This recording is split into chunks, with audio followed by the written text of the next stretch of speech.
Dans un premier temps, le chef de l'État a répondu à l'invitation du gouvernement de la République populaire de Chine, de la Banque mondiale et l'invitation de la Banque de développement de Chine pour prendre part au deuxième forum Investir en Afrique. Comme vous le savez, ce forum est une occasion pour les États, pour les acteurs du monde financier, d'encourager l'investissement en Afrique. Mais ce qu'il faut retenir de la participation du chef de l'État, c'est qu'il est venu à ce forum avec une idée qui est très forte, une idée qui mérite d'être retenue et je voudrais en dire quelques mots. D'abord, il est parti d'un bilan, le bilan de ce que l'investissement, l'aide publique au développement n'a pas permis jusque-là d'atteindre les résultats que l'on escomptait pour la croissance et le développement en Afrique. Et donc, il est venu proposer que désormais, l'investissement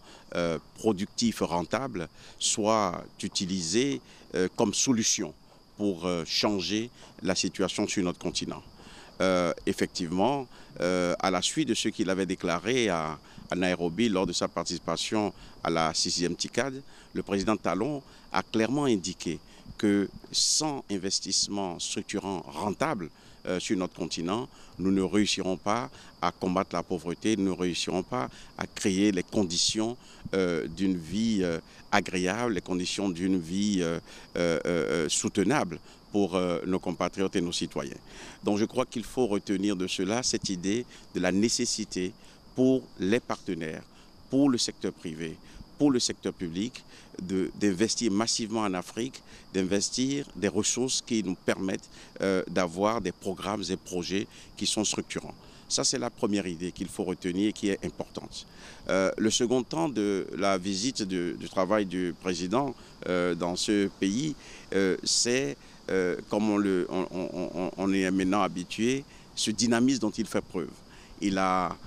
rencontré des investisseurs structurels, il a rencontré des institutions financières, mais il a rencontré aussi des gouvernements locaux. Je vais commencer par parler d'abord des autorités du Guangdong avec qui il s'est entretenu, et il s'est entretenu avec qui il a discuté de la nécessité pour ce gouvernement d'entrer dans des partenariats actifs, productifs avec notre pays. À Shenzhen, il a fait le même plaidoyer avec beaucoup d'énergie, avec des idées concrètes, avec des solutions proposées aux uns et aux autres. Et il a fait la même chose à Shanghai. Ce qu'il faut retenir de ces visites dans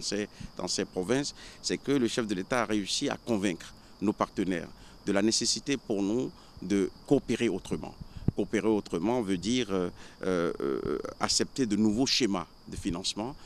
accepter de nouvelles modalités de coopération où à la fois ces pays-là nous apportent des ressources et où l'État lui-même s'engage à leur côté pour leur permettre d'aller dans les domaines prioritaires de l'action du président. Comme vous le savez, le président pense que l'agriculture, c'est un domaine dans lequel nous devons continuer nos investissements. Il a aussi proposé le deuxième axe de son action, qui est le tourisme, parce que notre pays est certainement l'un des pays d'Afrique qui recèle le plus de potentialité pour un développement touristique, sinon celui qui en a le plus. Il a profité pour proposer son grand projet de développement touristique au Bénin, mais enfin une des grandes idées que vous n'ignorez pas, c'est celle de l'évolution technologique. Nous avons prévu de mettre en place un centre d'excellence, nous avons prévu de mettre en place une cité de l'innovation et du savoir, et le chef de l'État a profité de son séjour pour expliquer aux uns et aux autres ce que cela veut dire pour nous. Ce que cela veut dire pour nous, c'est d'engager notre pays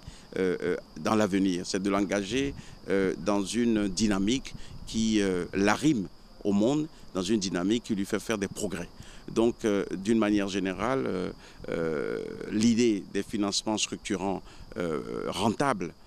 pour notre pays, et ensuite l'idée de présenter 3 axes importants de son action, à savoir le financement dans le domaine de l'agriculture, à savoir le financement de notre programme touristique et aussi la mise en place de ce centre, de cette cité de l'innovation et du savoir qui fait partie du programme du chef de l'État pour les 5 années à venir. D'une manière générale, je pense que le bilan de ce séjour du président en République populaire de Chine est un bilan qui peut être crédité de positif parce qu'il a, avec l'énergie qu'on lui connaît, vendu les idées fortes de son quinquennat. Il a, avec le savoir-faire du capitaine d'entreprise qu'il est, proposé à nos partenaires qui, pour l'ensemble, ont exprimé leur satisfaction de rencontrer un chef d'État qui vient avec des idées concrètes. Et je crois que dans les semaines qui viennent, nous recevrons des missions de partenaires chinois et nous nous rendrons aussi, nous reviendrons en Chine pour concrétiser les grandes idées qui ont été retenues. Je dois signaler que le chef de l'État, pendant cette mission, a dépêché immédiatement le ministre des Finances à Beijing pour aussi discuter avec des institutions financières, pour discuter avec nos partenaires, afin de mettre en place les mécanismes de financement qu'il faut pour accélérer ce développement de notre pays. Ce que le citoyen béninois peut espérer, c'est enfin la concrétisation d'idées,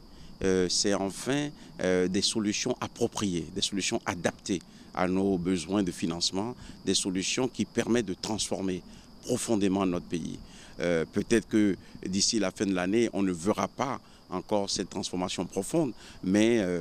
dans les mois qui viennent, au cours des années qui vont venir, nous verrons très très rapidement cette transformation profonde que le chef de l'État compte opérer pour montrer que, comme il le dit lui-même, à partir de rien, mais avec l'intelligence, la discipline, le travail, on peut réussir à transformer notre environnement. Et c'est la grande leçon que l'on peut retenir et c'est ce que le citoyen de notre pays verra et il jugera à l'acte, il jugera au résultat que nous ne tarderons pas à voir apparaître.